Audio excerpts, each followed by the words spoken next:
श्री सिद्धरामेश्वर महाराज की जय। राजाधिराज सद्गुरुनाथ श्री गणपतराव महाराज की जय। राजाधिराज सद्गुरुनाथ महाराज की जय। भक्त महाराज पात्री अतिवर्य भोपरा श्री सद्गुरु गणपतराव महाराज शांति कुटीर अतिवर्य भोपरा राजाधिराज सद्गुरुनाथ महाराज की जय। श्री गुरुदेव दत्त दत्त दत्त। ಈ ಮಹಾ ಸಪ್ತಾಹದ ಅಂಗವಾಗಿ ಭಕ್ತ ನಿವಾಸದಲ್ಲಿಯ ನೂತನ ವಾಸ್ತನದ ಉದ್ಘಾಟನೆ ಪರಮ ಪೂಜ್ಯ ಸ್ವಾಮೀಜಿಯವರ ಅಮೃತ ಹಸ್ತದಿಂದ ನೆರವೇರಲಿದೆ. ಹೀಗಾಗಿ ನಾನು ಎಲ್ಲರಿಗೂ ವಿನಂತಿಸ್ತಾ ಇದ್ದೇನೆ, ಈ ಸ್ಟೇಜಿನ ಬಲಭಾಗಕ್ಕೆ ಇರುವ ಭಕ್ತ ನಿವಾಸ್ ನೂತನ ವಿಸ್ತರಿಸಿದ ಕಟ್ಟಡದ ಉದ್ಘಾಟನೆಗೆ ಪೂಜ್ಯ ಸ್ವಾಮೀಜಿಯವರು ಹಾಗೂ ನಮ್ಮ ಟ್ರಸ್ಟಿನ ಅಧ್ಯಕ್ಷರಾದ ಗೋವಿಂದ ಬಾಹೇತಿಯವರು ಹಾಗೂ ಎಲ್ಲ ಟ್ರಸ್ಟಿಗಳು ಅಲ್ಲಿ ಹೋಗಬೇಕಾಗಿ ಕೇಳ್ಕೊಳ್ತಾ ಇದ್ದೇನೆ. ಶ್ರೀರಾಮ್ ಸಂಗಾಂಕರ್, ರಾಮಾನಂದ್ ಕನ್ನೂರ್ ಅವರು ಈ ಕಾರ್ಯಕ್ರಮವನ್ನು ನೆರವೇರಿಸಲಿಕ್ಕೆ ಸಹಾಯ ಮಾಡಬೇಕು.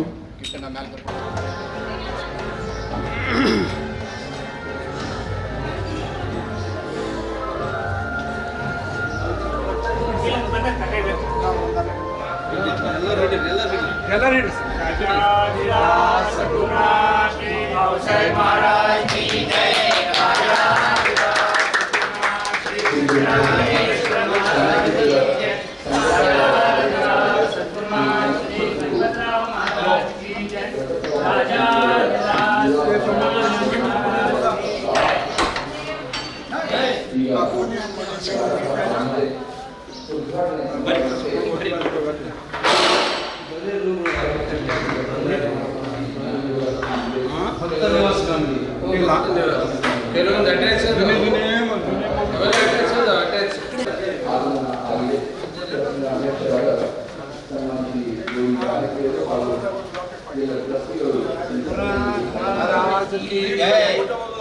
ಈಗ ಭಕ್ತ ನಿವಾಸ ನೂತನ ವಿಸ್ತರಿಸಿದ ಕಟ್ಟಡಗಳ ಉದ್ಘಾಟನೆಗೆ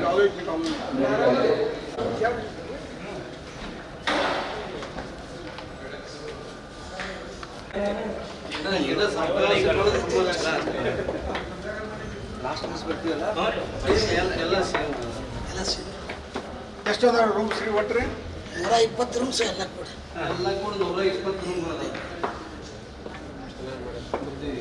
ದೊಡ್ಡ ಸಾಹಸ ಇದು ಅವ್ರು ಹೇಳಿದ್ರಲ್ಲ ಸಾವಕಾಶವಾಗಿ ಬೆಳೆದವರು ಈಗೆಲ್ಲ ಕನೆಕ್ಷನ್ ಅದು ಆದ್ರೆ ಬೆಳೆದು ಸಾವಕಾಶವಾಗಿ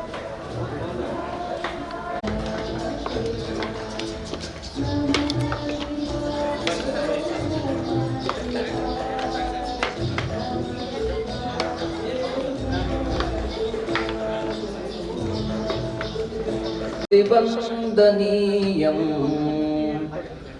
दृढां भक्तिमास्थाय गुरोर्स्वात्मनिष्ठं स्मरामि सदा सद्गुरुं ब्रह्मरूपं स्मरामि सदा सद्गुरुं ब्रह्मरूपं गुरोर्सिद्धरामैकनिष्ठं सुशिष्यं जनानां प्रियं दुर्जनानामपि उद्धारकम् सुप्रीतिदानेन जितं सर्वलोकं नमामैक्यभक्त्या श्रीगणेशाभमूर्तिम् नमामैक्यभक्त्या श्रीगणेशाभमूर्तिम् ಶ್ರೀ ಗುರುಭ್ಯೋ ನಮಃ. ಶ್ರೀ ಸಮರ್ಥ ಸದ್ಗುರು ಗಣಪತರಾವ್ ಮಹಾರಾಜರು ಈ ಶತಮಾನವು ಕಂಡ ಶ್ರೇಷ್ಠ ಅನುಭಾವಿ ಸಂತರಲ್ಲಿ ಮೇಲ್ಪಂಕ್ತಿಯವರು. ಅವರ 116ನೇ ಜನ್ಮ ಮಹೋತ್ಸವ ಸಮಾರಂಭಕ್ಕೆ ಇವತ್ತು ಪೂಜ್ಯರು ಚಾಲನೆ ನೀಡಲಿದ್ದಾರೆ. ಎಲ್ಲ ಸಂಪೂಜ್ಯರ ದಿವ್ಯ ಚರಣಗಳಲ್ಲಿ ಭಕ್ತಿಯುತ ಅನೇಕ ಶಿರಸಾಷ್ಟಾಂಗ ನಮಸ್ಕಾರಗಳನ್ನು ಸಲ್ಲಿಸಿ ಬಂದಿರತಕ್ಕಂತಹ ಎಲ್ಲ ಸದ್ಭಕ್ತರನ್ನು, ಪರಸ್ಥಳದಿಂದ ಆಗಮಿಸಿರ್ತಕ್ಕಂತಹ ಎಲ್ಲ ಗುರುಬಂಧು ಭಗಿನಿಯರಿಗೆ ನಮ್ಮ ಶಾಂತಿ ಕುಟೀರ ಟ್ರಸ್ಟಿನ ಪರವಾಗಿ, ಸಭೆಯ ಪರವಾಗಿ ಸ್ವಾಗತವನ್ನ ಕೋರಬೇಕು. ಆಮೇಲೆ ನಾವು ಉದ್ಘಾಟನೆ ಕಾರ್ಯಕ್ರಮಕ್ಕೆ ಹೋಗಲಿದ್ದೇವೆ. ಟ್ರಸ್ಟಿನ ಸದಸ್ಯರಾಗಿರ್ತಕ್ಕಂಥ ಡಾಕ್ಟರ್ ಸತೀಶ್ ಕನ್ನೂರ್ ಅವರು ಸ್ವಾಗತವನ್ನ ಕೋರಬೇಕಂತ ಅವರಲ್ಲಿ ಕೇಳ್ಕೊಳ್ತಾ ಇದ್ದೇನೆ.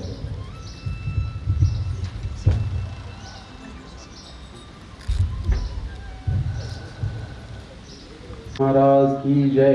राजाधिराज सद्गुरुनाथ श्री सिद्धरामेश्वर महाराज की जय। राजाधिराज सद्गुरुनाथ श्री गणपतराव महाराज की जय। राजाधिराज सद्गुरुनाथ महाराज की जय।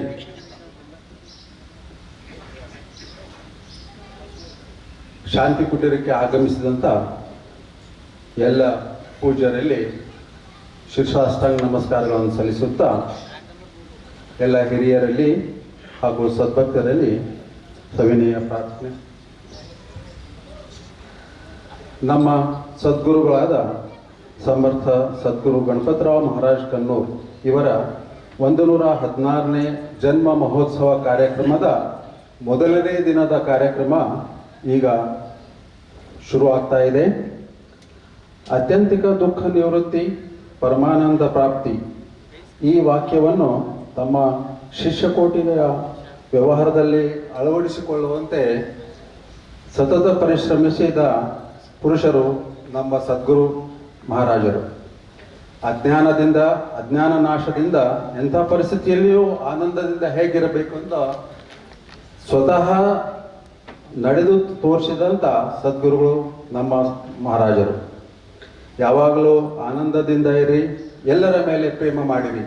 ಈ ವಾಣಿಯನ್ನು ಎಲ್ಲರಿಗೂ ತಲುಪಿಸುತ್ತಾ ಇವತ್ತಿನ ಈ ಕಾರ್ಯಕ್ರಮಕ್ಕೆ ಬಂದಂಥ ಎಲ್ಲ ಸದ್ಭಕ್ತರಿಗೆ ನಾವು ಶಾಂತಿ ಕುಟೀರ ಆಶ್ರಮದ ಪರವಾಗಿ, ಟ್ರಸ್ಟಿನ ಪರವಾಗಿ ಸಹೃದಯದಿಂದ ಸ್ವಾಗತಿಸುತ್ತೇವೆ.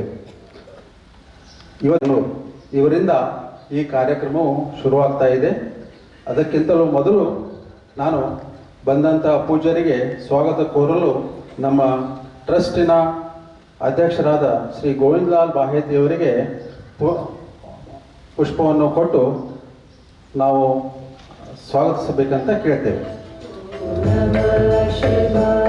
ಬಸವಲಿಂಗ ಸ್ವಾಮೀಜಿ ಜ್ಞಾನಯೋಗಾಶ್ರಮ ವಿಜಯಪುರ ಇವರಿಗೆ ಗೋಕುಲ್ ಶೇಟ್ಜಿಯವರು ಪುಷ್ಪವನ್ನು ಕೊಟ್ಟು ಸ್ವಾಗತಿಸಬೇಕಾಗಿ ವಿನಂತಿ.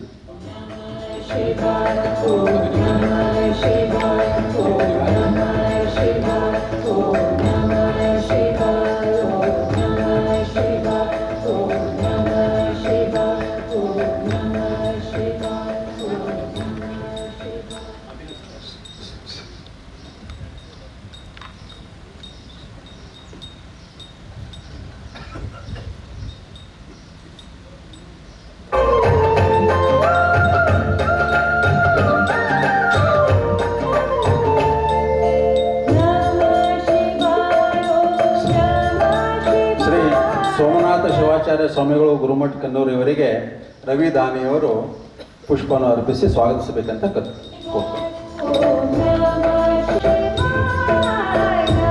ಶ್ರೀಯುತ ಅಪ್ಪು ಕುಲಕರ್ಣಿಯವರು ವೇದಿಕೆ ಹತ್ರ ಬರಬೇಕಂತ ಕೇಳ್ಕೊಳ್ತೇವೆ.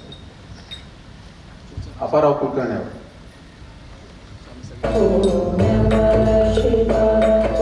ಅದರಂತೆ ಮಧುಕರ್ ನಾಯಕ್ ಅವರು. ಮಧುಕರ್ ನಾಯಕ್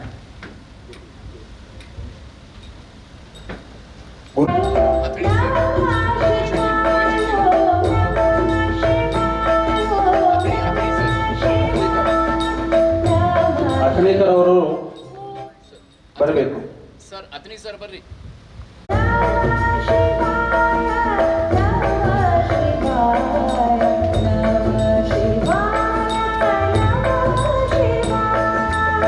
ಸ್ವಾಗತ ಕೋರಿದ ಎಲ್ಲರಿಗೆ ಧನ್ಯವಾದಗಳು. ದಾಸಬೋಧ ವಾಚನ ಶ್ರೀ ಬಲವಂತ್ ಕುಲಕರ್ಣಿಯವರು.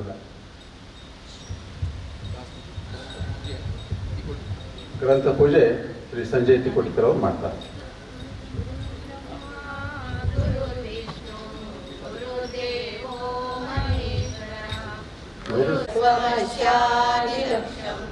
एकं नित्यं विमलमचलं सर्वदी साक्षिभूतं भावातीतं त्रिगुणरहितं सद्गुरुं तं नमामि.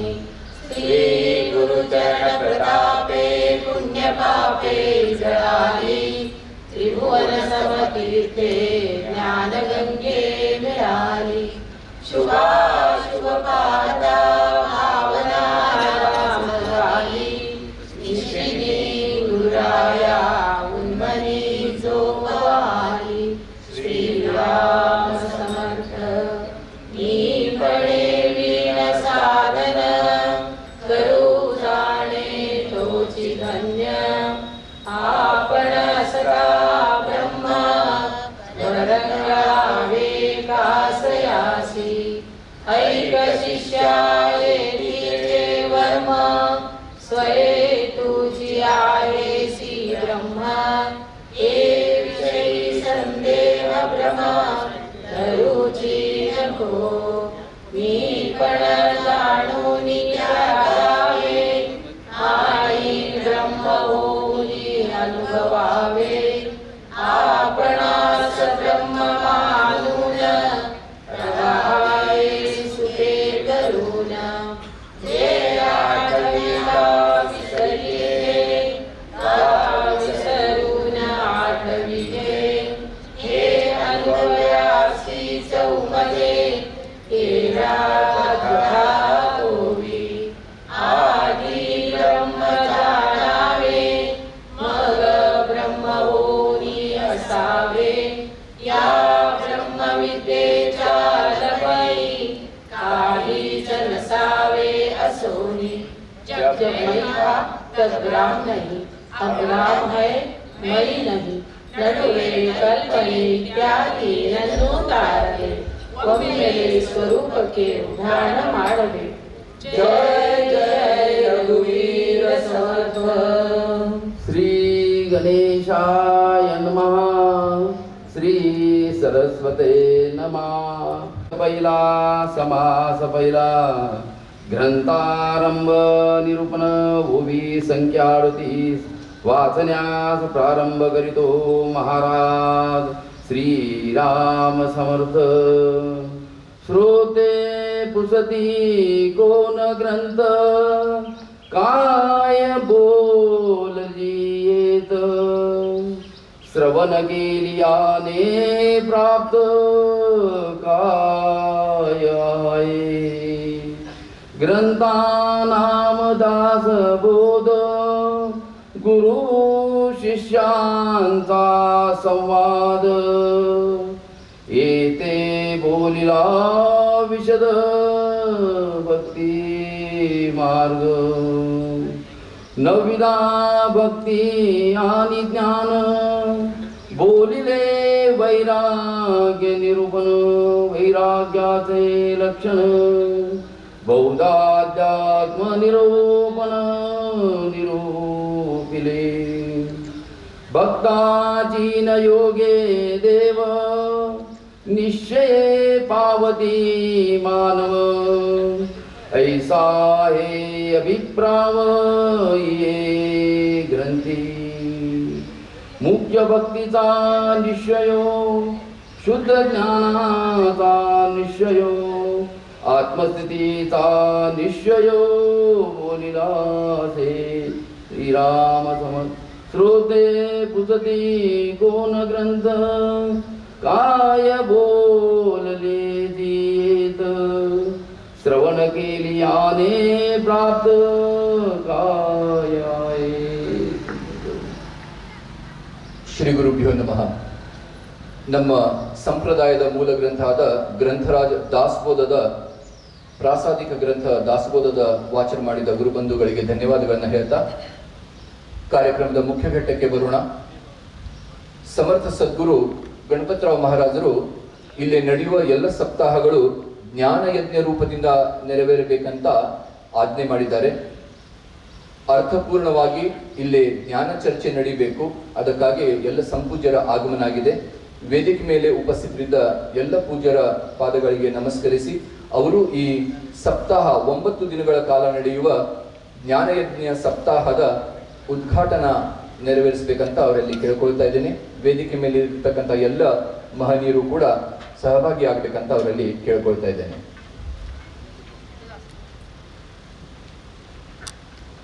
ಟ್ರಸ್ಟಿನ ಅಧ್ಯಕ್ಷರು ಉಪಾಧ್ಯಕ್ಷರು ರವಿದಾನಿ ಅವರು ವೇದಿಕೆಗೆ ಬರ ಡಾಕ್ಟರ್ ಸತೀಶ್ ಕನ್ನೂರ್ ಅವರು ವೇದಿಕೆಗೆ ಹೋಗಬೇಕು. ಮಧುಕರ್ ನಾಯ್ಕ್ ಅವರು ಟ್ರಸ್ಟಿಗಳು ದಯವಿಟ್ಟು ವೇದಿಕೆಗೆ ಬರಬೇಕಂತ ಕೇಳ್ಕೊಳ್ತೇನೆ. ಓಂ ಅಸತೋ ಮಾ ಸದ್ಗಮಯ ತಮಸೋ ಮಾ ಜ್ಯೋತಿರ್ಗಮಯ ಮೃತ್ಯೋರ್ಮಾ ಅಮೃತಂಗಮಯ. ಓಂ ಶಾಂತಿ ಶಾಂತಿ ಶಾಂತಿ. ಓಂ ಸಹನಾವತು ಸಹನೌ ಭುನಕ್ತು ಸಹ ವೀರ್ಯಂ ಕರವಾವಹೈ ತೇಜಸ್ವಿನಾವಧೀತಮಸ್ತು ಮಾ ವಿದ್ವಿಷಾವಹೈ. शावहै। ओम शांति शांति शांति। राजाधिराज सद्गुरुनाथ श्री गणपतराव महाराज की जय। सद्गुरुदेव की जय। सद्गुरुदेव की जय। सद्गुरुदेव की जय। ಪರಮ ಪೂಜ್ಯ ಶ್ರೀ ಸಮರ್ಥ ಸದ್ಗುರು ಗಣಪತರಾವ್ ಮಹಾರಾಜ್ ಕನ್ನೂರ್ ಅವರ 114ನೇ ಜನ್ಮ ಮಹೋತ್ಸವ ಸಪ್ತಾಹದ ಉದ್ಘಾಟನಾ ಕಾರ್ಯಕ್ರಮ ನೆರವೇರಿಸಿರ್ತಕ್ಕಂತಹ ಎಲ್ಲ ಸಂಪೂಜ್ಯರಲ್ಲಿ, ಎಲ್ಲ ಟ್ರಸ್ಟಿಗಳಲ್ಲಿ, ಗುರುಮನೆತನ ಹಿರಿಯರಲ್ಲಿ ಧನ್ಯವಾದಗಳನ್ನು ಅರ್ಪಿಸ್ತಾ, ಈಗ ಪರಮ ಪೂಜ್ಯ ಅಭಿನವ ಸಿದ್ಧಾರೂಢ ಸ್ವಾಮೀಜಿಯವರಿಗೆ ಶ್ರಾವಣ ಮಾಸದ ವಿಶೇಷ ಪೂಜೆಯಾದಿ ಇರೋದರಿಂದ ತೆರಳಬೇಕಾಗಿದೆ. ಅವರು ಮೊದಲು ಆಶೀರ್ವಚನ ನೀಡಿ ಮುಂದಿನ ಕಾರ್ಯಕ್ಕೆ ಹೋಗಲಿದ್ದಾರೆ. ಪರಮ ಪೂಜ್ಯ ಅಭಿನವ ಸಿದ್ಧಾರೂಢ ಮಹಾಸ್ವಾಮೀಜಿಯವರು ಆಶೀರ್ವಚನ ನೀಡಬೇಕಂತ ಅವರಲ್ಲಿ ಕೇಳ್ಕೊಳ್ತಾ ಇದ್ದಾರೆ. घ्रिपद्मे ततः किं ततः किं ततः किं ततः किं षडङ्गादिवेदो मुखे शास्त्रविद्या कवित्वादिगद्यं सुपद्यं करोति मनश्चेन लग्नं गुरोरङ्घ्रिपद्मे ततः किं ततः किं ततः किं ततः किम्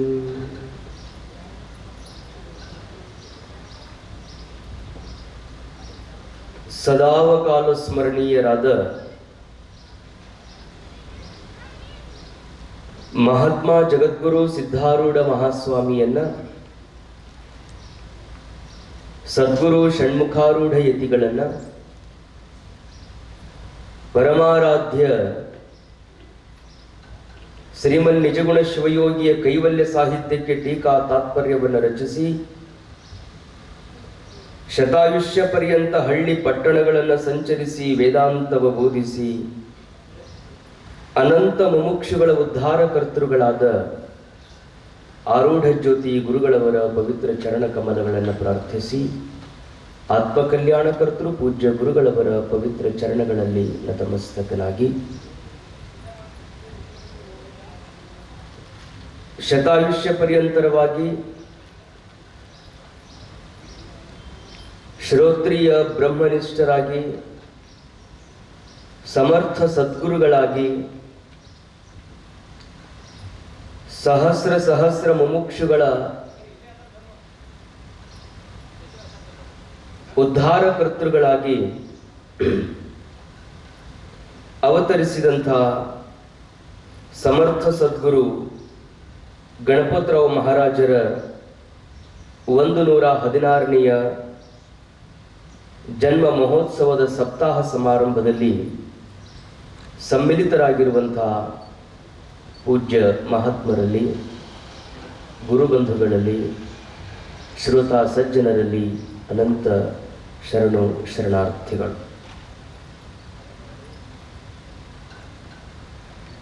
ಪ್ರತಿ ವರ್ಷದ ಪಾವನ ಪರಂಪರೆಯಂತೆ ಈ ವರ್ಷ ವಿಶೇಷವಾಗಿ 9 ದಿನಗಳ ಕಾಲ ನಡೆಯಲಿರುವಂತಹ ಮಹಾರಾಜರ ಜನ್ಮದಿನಾಚರಣೆ. 5 ವರ್ಷಗಳಿಗೊಮ್ಮೆ ಜ್ಞಾನ ಕುಂಭಮೇಳದಂತೆ ಆಚರಿಸಿಕೊಂಡು ಬರುತ್ತಿರುವಂತಹ ಪಾವನಮಯ ಈ ಪ್ರಸಂಗದಲ್ಲಿ ಜ್ಞಾನ ಯಜ್ಞಕ್ಕಾಗಿ ತಾವೆಲ್ಲ ಸಮ್ಮಿಲಿತರಾಗಿದ್ದೀರಿ.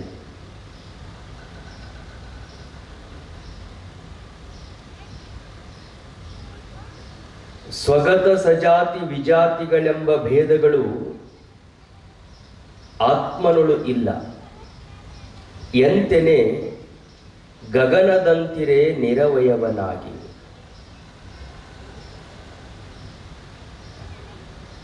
ತರುವಿಗೆ ಶಾಖಾದಿ ಸ್ವಗತ ಭೇದವದನ್ಯ ತರುವೆ ಸಜಾತೀಯ ಭೇದವು. ಗಿರಿ ಮುಖ್ಯಬಹುದು ವಿಜಾತೀಯ ಭೇದ ವಿಪರಿ ಭೇದವು ಆತ್ಮನೊಳು ಇಲ್ಲ. ಶ್ರೀಮನ್ ನಿಜಗುಣ ಶಿವಯೋಗಿಗಳು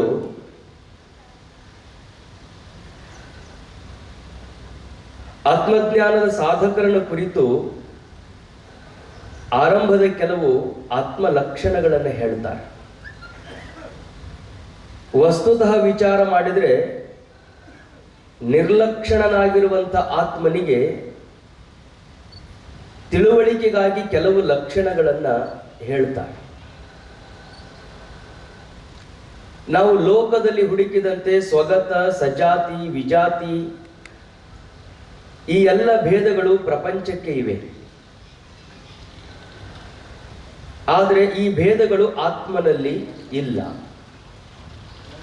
ಹೇಗಿದೆ ಆತ್ಮ ಅನ್ನೋದಕ್ಕೆ ಒಂದು ದೃಷ್ಟಾಂತವನ್ನು ಅವರು ನಿವೇದಿಸ್ತಾರೆ. ಗಗನದಂತೆ ನಿರವಯವನಾಗಿ. ಪ್ರಪಂಚ ಅವಯವಯುಕ್ತವಾಗಿರುವಂಥದ್ದು, ಪರಮಾತ್ಮ ನಿರವಯವನಾಗಿರುವಂಥದ್ದು. ಯಾವುದು ಅವಯವರಹಿತವಾಗಿದೆಯೋ ಅದಕ್ಕೆ ನಿರವಯವ ಅಂತ ಹೇಳ್ತಾರೆ. ಅವಯವರಹಿತವಾಗಿರುವಂತಹ ದೃಷ್ಟಾಂತ ಯಾವುದು ಅಂದ್ರೆ ಗಗನ ಒಂದೇ. ಪರಮಾತ್ಮನಿಗೆ ಅತ್ಯಂತ ಸಾಮೀಪ್ಯದ ಒಂದು ಉದಾಹರಣೆ ಅಂದ್ರೆ ಗಗನ, ಆಕಾಶ. ಬಹಳಷ್ಟು ಜನ ನಾವು ಯಾತ್ರೆಗೆ ಹೋದಾಗ ಶಿವಗಿರಿ ನೋಡ್ಬೋದು, ಗೋಲ್ಗುಮಟ ನೋಡ್ಬೋದು, ಕಾಶಿ ನೋಡ್ಬೋದು. ಬುತ್ತಿ ಕಟ್ಕೊಂಡು ಹೋಗಿ ಪಾಳ್ಯದೊಳಗೆ ನಿಂತುಕೊಂಡು ಬಹಳಷ್ಟು ದೇಗುಲಗಳ ದರ್ಶನ ಮಾಡ್ಕೊಂಡು ಬರ್ಬೋದು. ಯಾಕಂದ್ರೆ ಅವು ಅವಯವ ಸಹಿತ ಅದ. ನಾವ್ಯಾರು ಬುತ್ತಿ ಕಟ್ಕೊಂಡು ಆಕಾಶ ನೋಡಕ್ ಹೋಗುದಿಲ್ಲ ಅಂತಿದ್ರು ನಮ್ಮ ಗುರುಗಳು. ಬುತ್ತಿ ಕಟ್ಕೊಂಡು ಕಾಶಿಗೆ ಹೋಗ್ಬೋದು, ಬುತ್ತಿ ಕಟ್ಕೊಂಡು ತೀರ್ಥ ಕ್ಷೇತ್ರಗಳಿಗೆ ಹೋಗ್ಬೋದು. ಆದ್ರೆ ಬುತ್ತಿ ತಗೊಂಡು ಆಕಾಶ ನೋಡಕ್ ಹೋಗೋದು ಇನ್ನೂ ಯಾರೂ ಇಲ್ಲ. ಯಾಕಂದ್ರೆ ಆಕಾಶ ಇಲ್ಲದ ಅವಕಾಶವೇ ಇಲ್ಲ. ಘಟದೊಳಗಿತ್ತು ಅಂದ್ರೆ ಘಟಾಕಾಶ ಅಂತಾರ. ನಾವು ಇದ್ದಂತ ಆಕಾಶಕ್ಕೆ ಈ ಸ್ವಲ್ಪ ಗಾಡಿ ಕಟ್ಕೊಂಡು ಕೂತೀವಿ ಅಂದ್ರೆ ಅದಕ್ಕೆ ಮಠಾಕಾಶ ಅಂತಾರ. ಘಟ ಒಡೆದ್ರೆ ಮಠ ಒಡೆದ್ರೆ ಉಳಿಯುವುದೊಂದೇ ಮಹಾಕಾಶ. ಎಲ್ಲರೂ ಆಕಾಶದಲ್ಲಿ ಕುಳಿತುಕೊಂಡ ಕಾರಣದಿಂದ, ಅದು ವ್ಯಾಪಕವಾದ ಕಾರಣದಿಂದ, ಸರ್ವಗತಃ ಎಲ್ಲ ಕಡೆಗೂ ಅದು ವ್ಯಾಪಿಸಿಕೊಂಡ ಕಾರಣದಿಂದ ಅದನ್ನು ಹುಡುಕಾಡಿಕೊಂಡು ಹೋಗುವ ಪ್ರಶ್ನೆಯೇ ಇಲ್ಲ. ಹಾಗೆ ಪರಮಾತ್ಮ ಹೇಗಿದ್ದಾನೆ ಅಂದ್ರೆ ಅಲ್ಲಿದ್ದಾನೆ ಇಲ್ಲಿದ್ದಾನೆ ಅಂತ ಎಲ್ಲೆಲ್ಲೂ ಅವನನ್ನು ಹುಡುಕಬೇಕಾಗಿಲ್ಲ. ಅವ ಇಲ್ಲದೆ ಇರುವಂತ ತಾಣವೇ ಇಲ್ಲ, ಅವ ಇಲ್ಲದೆ ಇರುವಂತ ಸ್ಥಳವೇ ಇಲ್ಲ. ಹೇಗೆ ಆಕಾಶ ಎಲ್ಲ ಕಡೆಗಿದೆಯೋ ಹಾಗೆ ಪರಮಾತ್ಮ ವ್ಯಾಪಕನಾಗಿ ತುಂಬಿಕೊಂಡಿದ್ದಾನೆ ಅಂತ ಒಂದು ಉದಾಹರಣೆಯನ್ನ ಶ್ರೀಮನ್ ನಿಜಗುಣರು ಹೇಳಿದರು. ಆದ್ರೂ ಆಕಾಶ that's not a perfect example for divine. ಪರಮಾತ್ಮನಿಗೆ ಅದು ಪರಿಪೂರ್ಣವಾಗಿರುವ ಉದಾಹರಣೆ ಅಲ್ಲ. ಆಕಾಶದಂಗದಾನ ಅಂದ ತಕ್ಷಣ ಮತ್ತೆ ಅವನು ಬಿಟ್ಟು ಆಕಾಶನ ಪೂಜಾ ಮಾಡೋಬೇಕೇನೋ. ಆಕಾಶ ಪರಿಪೂರ್ಣವಾದ ಉದಾಹರಣೆ ಅಲ್ಲ. ಯಾಕೆ? ಆಕಾಶಕ್ಕೊಂದು ಭೇದ ಅದ. ಯಾವ ಭೇದ ಅದ? ವಿಜಾತೀಯ ಭೇದ. ಆಕಾಶಕ್ಕೆ ಸ್ವಗತ ಭೇದ ಇಲ್ಲ, ಆಕಾಶಕ್ಕೆ ಸಜಾತಿಯ ಭೇದ ಇಲ್ಲ, ಆದ್ರೆ ಆಕಾಶಕ್ಕೆ ವಿಜಾತಿಯ ಭೇದ. ಸ್ವಗತ ಸಜಾತಿ ವಿಜಾತಿ ಭೇದಗಳನ್ನು ಹೆಂಗ ಅರ್ಥ ಮಾಡಿಕೊಳ್ಳಬೇಕು ಅಂದ್ರೆ ನಿಜಗುಣರು ಹೇಳ್ತಾರೆ, ತರುವಿಗೆ ಶಾಖಾದಿ ಸ್ವಗತ ಭೇದವು. ಒಂದು ಗಿಡದ ಉದಾಹರಣೆಯನ್ನು ಹೇಳ್ತಾರ. ನಮ್ಮ ಕಣ್ಣೆದುರಿಗಿರುವಂತ ಗಿಡ, ಆ ಗಿಡಕ್ಕೆ ಟೊಂಗಿಗಳದಾವ, ಆ ಟೊಂಗಿಗೆ ಮತ್ತೆ ಟಿಸುಳುಗಳದಾವ, ಆ ಟಿಸುಳಿಗೆ ಅನೇಕ ಪತ್ರಗಳದಾವ, ಅನೇಕ ಪುಷ್ಪಗಳದಾವ, ಅನೇಕ ಹಣ್ಣುಗಳದಾವ, ಕಾಯಿಗಳದಾವ. ಇದ್ದು ಒಂದು ಗಿಡದೊಳಗನ ಬಡ್ಡೆ, ಬಡ್ಡೆಗೆ ಟೊಂಗೆ, ಟೊಂಗಿಗೆ ಟಿಸುಳು, ಟಿಸುಳಿಗೆ ಎಲೆ, ಎಲೆಗೆ ಹೂವು, ಹೂವಿಗೆ ಕಾಯಿ, ಕಾಯಿಗೆ ಹಣ್ಣು. ಹೀಗೆ ಒಂದು ಗಿಡದಲ್ಲಿ ಅನೇಕ ವಿಧವಾಗಿರುವಂತ ಭೇದಗಳದಾವ. ಅದಕ್ಕೆ ಸ್ವಗತ ಭೇದ. ತನ್ನೊಳಗಿನ ಭೇದಗಳಿಗೆ ಸ್ವಗತ ಭೇದ. ಮನುಷ್ಯನೊಳಗನ ಏನು ಭೇದ ಅದ? ಇವನಿಗೆ ಕಾಲದವ, ಕೈಯದವ, ಕಣ್ಣದವ, ತಲೆಯದ, ಕಿವಿಯದವ, ಇವೆಲ್ಲವೂ ಸ್ವಗತ ಭೇದಗಳು. ಇನ್ನು ಸಜಾತೀಯ ಭೇದ ಅಂದ್ರೆ ಅಂಥದ್ದೇ ಇನ್ನೊಂದು.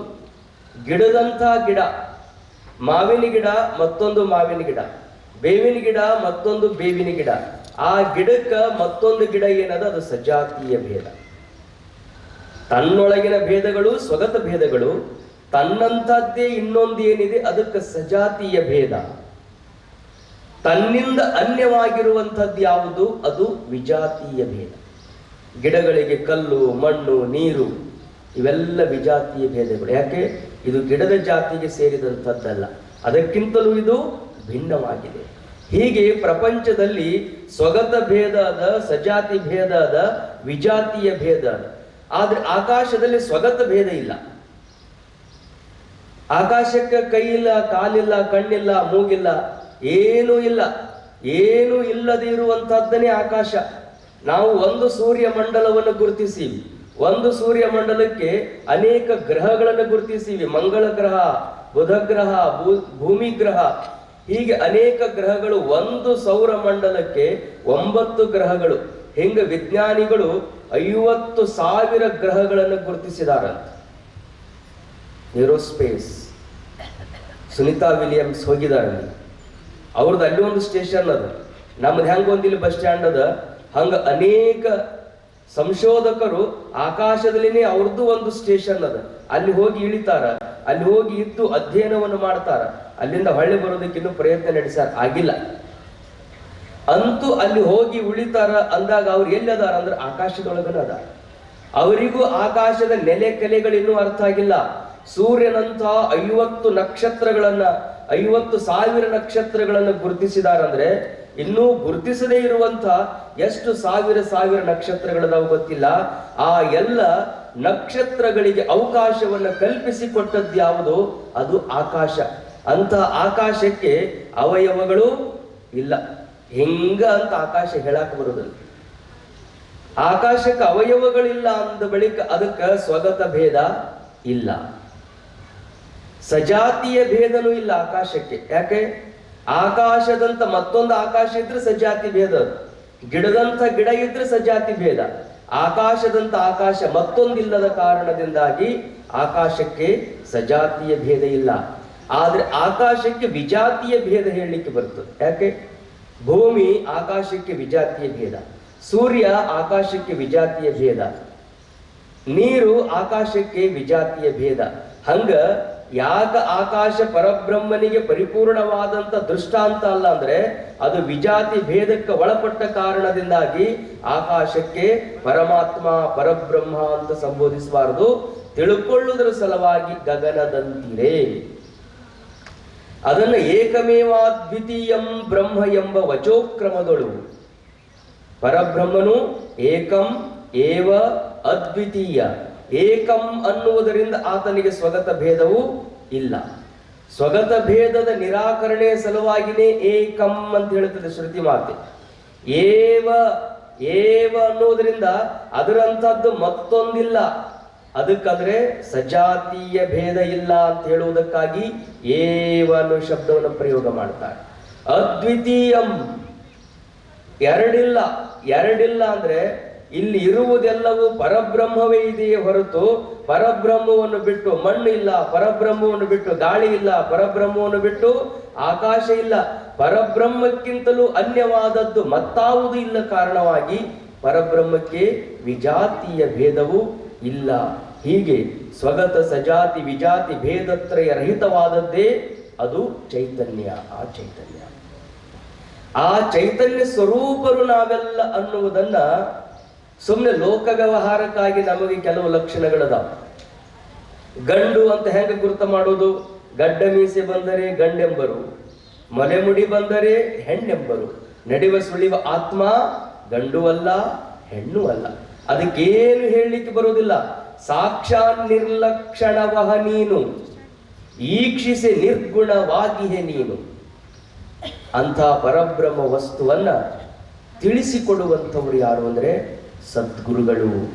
ಅದು ಏನು ಬೇರೆ ಎಲ್ಲೂ ಇಲ್ಲ, ಆ ಸ್ವರೂಪವೇ ನೀನಿದ್ದಿ ಎನ್ನುವ ಪರಿಪೂರ್ಣ ಕಲ್ಪನೆಯನ್ನ ಶಿಷ್ಯನಿಗೆ ಮೂಡಿಸುವ ಮೂಲಕ ಆತನನ್ನ ಆನಂದದಲ್ಲಿರುವಂತೆ ಅನುಗ್ರಹಿಸುವಂಥವ್ರು ಯಾರು ಅಂದ್ರೆ ಸಮರ್ಥರಾಗಿರುವಂತಹ ಗಣಪತ ಮಹಾರಾಜರಂಥ ಗುರುಗಳು ಅನ್ನುವ ಕಾರಣಕ್ಕಾಗಿ ಅವರ ಜನ್ಮವನ್ನ ಆನಂದದಿಂದ ನಾವು ಆಚರಿಸ್ತೇವೆ. ಗುರುಗಳು ನಮಗೆ ಮಾಡಿದ ಉಪಕಾರ ಎಂಥದ್ದು ಅಂದ್ರೆ, ನೀವು ಯಾರಿಗಾರ ರೊಕ್ಕ ಕೊಡ್ರಿ, ಮನ್ಯಾಗ ಇಲ್ರಿ ಬಹಳ ಕಷ್ಟದ ನಮ್ಗೊಂದು 10,000 ರೂಪಾಯಿ ಕೊಡ್ರಿ ಅಂತ ಕೇಳಕ್ ಬಂದಿರ್ತಾರ. ಒಮ್ಮೆ 10,000 ರೂಪಾಯಿ ಕೊಡ್ತೀರಿ, ಮತ್ತೊಮ್ಮೆ ಕೇಳಕ್ ಬಂದಿರ್ತಾರ, ಮತ್ತೊಮ್ಮೆ ಕೊಟ್ಟಿರ್ತೀರಿ, ಅವ್ರು ಕೊಟ್ಟಿರ್ತಾರ, ನೀವು ಇಸ್ಕೊಂಡಿರ್ತೀರಿ, ಆಗಿರ್ತದ. ಒಮ್ಮೆ ಅವ್ರು ಕೇಳಾಕ್ ಬಂದಾಗ ಇಲ್ಲ ಅಂದ್ರೆ ಮೊದಲು 100 ಸರಿ ಕೊಟ್ಟಿದ್ದು ಹೋತು, ಇಲ್ಲ ಅಂದಿದ್ದು ಒಂದ ಹಿಡ್ಕೊಂಡ್ಕೊಂಡಿರ್ತಾರ. ಹಂಗ ನೀವೇನ್ರ ಮನಸ್ಸಿನೊಳಗ ಆಸೆಗಳನ್ನ ಇಟ್ಕೊಂಡು, ಆಮಿಷಗಳನ್ನ ಇಟ್ಕೊಂಡು ಸದ್ಗುರು ದೇವರಿಗೆ ನಾವು ನಡ್ಕೊಂಡ್ವಿ ಅಂದ್ರ ನಮ್ಗೆ ಹೊಲ ಬರ್ತದ, ಮನಿ ಬರ್ತದ, ಸಂಪತ್ತು ಬರ್ತದ ಅಂತ ಒಮ್ಮೆ ಬರ್ತೀರಿ, ಬೇಡ್ಕೊಂತೀರಿ. ಕೊಟ್ರಂದ್ರ ಅಂತ ಗುರುಗಳೇ ಯಾರಿಲ್ಲ, ಅಂತ ಸಮರ್ಥರ ಯಾರಿಲ್ಲ. ಮತ್ತೊಮ್ಮೆ ಬೇಡ್ಕೊಂಡ್ರಿ, ಸಿಗ್ಲಿಲ್ಲ ಅಂದ ತಕ್ಷಣ ಅವ್ರ ಕೈಗೆ ಯಾಕೋ ಶಕ್ತಿ ಇದ್ದಂಗಿಲ್ಲ ಅಂತ ಮತ್ ಯಾರು ಚಲೋ ಕೊಡೋರು ಇರ್ತಾರ ಅವ್ರ ಕಡೆಗೆ ಹೋಗ್ತೀರಿ. ಬಾಡಿಗೆ ಮನಿ ಬದ್ಲಾದಂಗ ಗುರುಗಳನ್ನೂ ಬದ್ಲು ಮಾಡ್ಕೊಂತ ಹೋಗಾರ ಲೋಕದ ಜನ.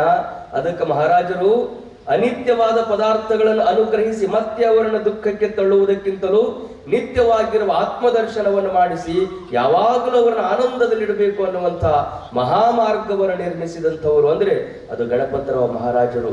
ಆ ಗುರುವಿನ ಉಪಕಾರ ಎಂದು ತೀರಿಸಲು ಸಾಧ್ಯ ಇಲ್ಲ, ಮರೆಯಲು ಸಾಧ್ಯ ಇಲ್ಲ. ಅನಿತ್ಯ ಪದಾರ್ಥಗಳನ್ನು ಅನುಗ್ರಹಿಸುವುದಕ್ಕೆ ಗುರುಗಳ ಬೇಕಂತಿಲ್ಲ, ಒಬ್ಬ ಶ್ರೀಮಂತ ಇದ್ರೆ ಸಾಕು. ಮನಿ ತುಂಬ ರೊಕ್ಕ ಇದ್ದಾವಿದ್ರೆ ಬಂದವರಿಗೆಲ್ಲ ಕೊಟ್ಕೋತಕೊಂಡಿರ್ಬೋದು, ಅವನನ್ನ ಗುರು ಅಂತ ಹೇಳಕ್ ಆಗೋದಿಲ್ಲ. ಯಾಕೆ?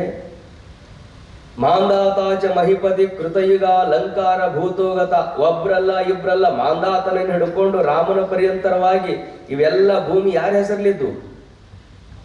ಅವ್ರ ಹೆಸರ್ಲಿದ್ದು ಮೊದಲು. ಈಗ ಒಂದು ಗೇಣರ ಅವ್ರ ಹೆಸರ್ಲಿ ಐತಿ? ಇಲ್ಲ. ನೀವು ಅನ್ಕೋತೀರಿ ನನ್ನ ಹೆಸರಲ್ಲಿ ಒಂದು 100 ಎಕರೆ ಐತ್ರಿ ಅಂತ ಹೇಳಿ. ನೀವು ಸತ್ ಒಂದು 15 ದಿವಸಕ್ಕೆ ಹೊಳ್ಳಿ ಹುಟ್ಟಿ ಬಂದ್ರಿ ಅಂದ್ರೆ ಒಂದು ಗೇಣು ಸದ್ಯಕ್ಕೆ ನಿಮ್ಮ ಹೆಸರಲ್ಲಿ ಇರಂಗಿಲ್ಲ. ಯಾಕೆ?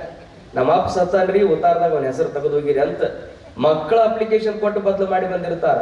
ಹಿಂಗಾಗಿ ಲೋಕದ ಆಸ್ತಿಯನ್ನು ಎಷ್ಟು ನಿಮ್ಮ ಹೆಸರಲ್ಲಿ ಹಚ್ಕೋಬೇಕಂತ ಹೋದ್ರು ಅದು ಎಂದೂ ದಕ್ಕುವಂತಹದ್ದಲ್ಲ. ನಿಜವಾದ ಆಸ್ತಿ ಯಾವುದು ಅಂದ್ರೆ ಆತ್ಮಜ್ಞಾನ. ಮತ್ತೆ ನನಗೆ ಹುಟ್ಟಿಲ್ಲ, ಮತ್ತೆ ನನಗೆ ಸಾವಿಲ್ಲ, ನಾನು ನಿರ್ಲಕ್ಷಣ, ನಿರ್ಗುಣ, ಪರಿಪೂರ್ಣ, ಸತ್ತು ಚಿತ್ತು ಆನಂದ ಅನ್ನುವಂಥದ್ದನ್ನ ನನ್ನ ಅನುಭವಕ್ಕೆ ತಂದು ಕೊಡುವಂಥವನು ಸದ್ಗುರು ದೇವನಾದ ಕಾರಣದಿಂದ ಅಂತಹ ಸದ್ಗುರುಗಳ ಉಪಕಾರ ಬಹಳ ದೊಡ್ಡದು. ಅಂತ ಮಹಾರಾಜರನ್ನ ಪ್ರತಿ ವರ್ಷ ತಾವೆಲ್ಲ ಸಪ್ತಾಹದಲ್ಲಿ ಸ್ಮರಿಸ್ತಾನೆ ಬಂದಿದ್ದೀರಿ. ಈ ವರ್ಷ 5 ವರ್ಷಗಳಿಗೊಮ್ಮೆ ಮಾಡುವಂತೆ ವಿಶೇಷವಾದ ಕಾರ್ಯಕ್ರಮ.